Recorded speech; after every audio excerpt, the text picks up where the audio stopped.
Bismillahirrahmanirrahim. Assalamualaikum warahmatullahi wabarakatuh. Perkenalkan, nama saya Diki Samantri dengan NIM 2009074 dari kelas 5B PGSD. Di sini saya akan membahas mengenai perkembangbiakan makhluk hidup, yaitu perkembangbiakan hewan dan perkembangbiakan tumbuhan.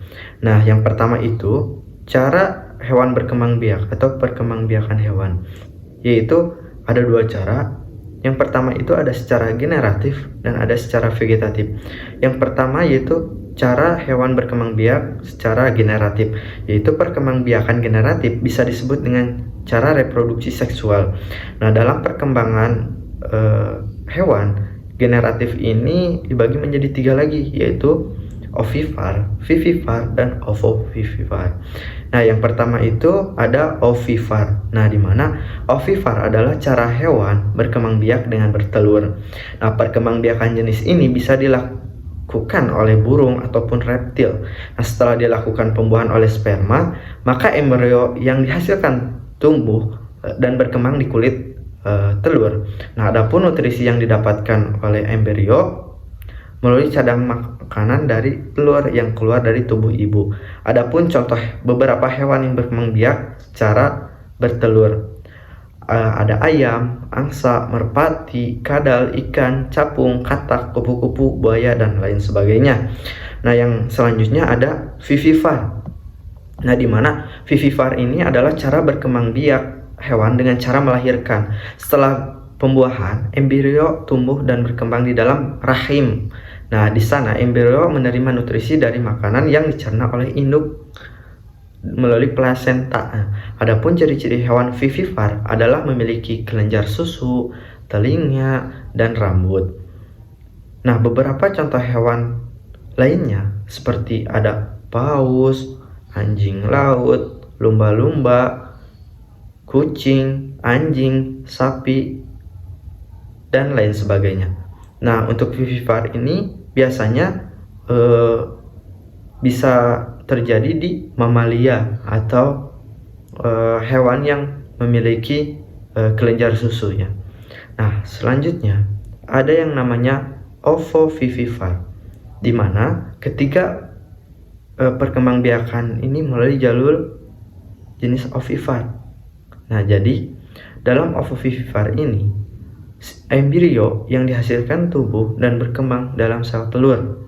Nah, akan tetapi pada ovovivipar, telur tidak dikeluarkan dari tubuh induknya, melainkan tetap berada di tubuh ibu sampai menetas. Adapun hewan ovovivipar adalah seperti hewan kalau di laut ada hiu, kuda laut, gampi, platypus, dan lain sebagainya. Nah, kalau gampi ini adalah ikan gampi yang sering dijadikan ikan hias. Nah, itu ada di toko-toko akuarium ya. Nah, selanjutnya ada cara hewan berkembang biak secara vegetatif. Nah, ini yang kedua ya.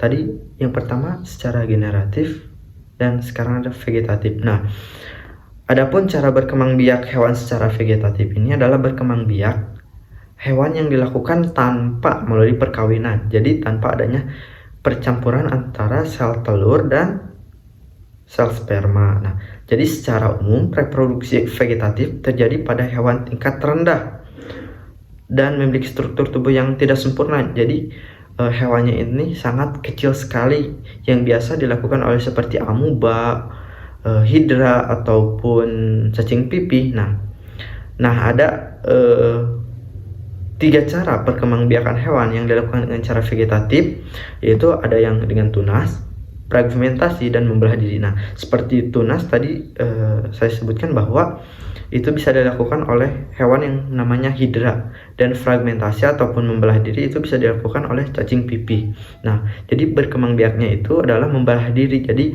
yang awalnya satu membelah menjadi dua, nah itu yang dinamakan dengan membelah diri.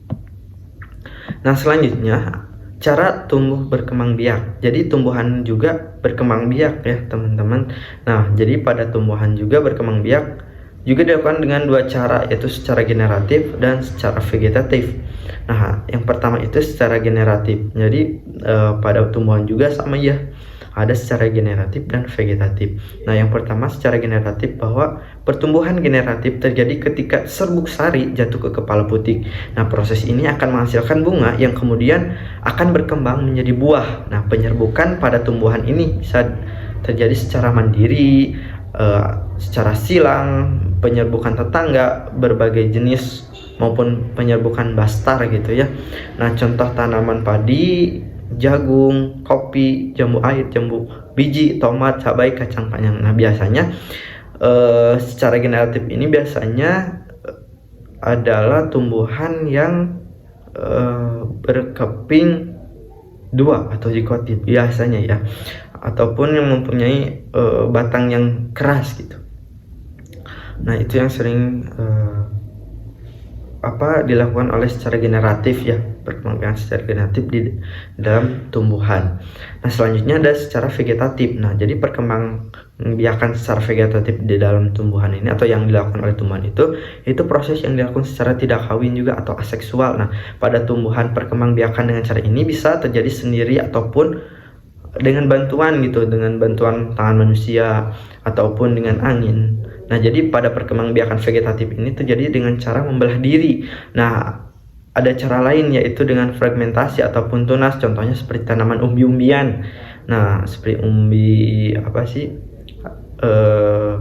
umbi ya, yang sering dijual di jalanan, ada tuh umbi-umbian.